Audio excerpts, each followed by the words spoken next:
ભગવાન છે ને એ આવા ઢોંગને ક્યારે પણ સ્વીકારતો નથી. જિંદગીમાં આ એક વાત હંમેશા યાદ રાખજો કે કોઈને રોવડાવીને કે પછી કોઈને દુઃખ આપીને તમે જો ભગવાનનો હવન પણ કરાવશો ને તો એનાથી તમને કોઈ ફાયદો થવાનો નથી.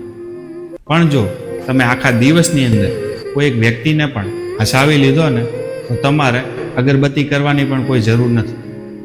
એક બાજુ આપણે માણસોને દુઃખ આપીએ છીએ, તકલીફો આપીએ છીએ, એમને રોડાવીએ છીએ, બધી રીતે હેરાન કરીએ છીએ, અને બીજી બાજુ આપણે ભગવાનની ભક્તિ કરીએ છીએ, પૂજા પાઠ કરીએ છીએ.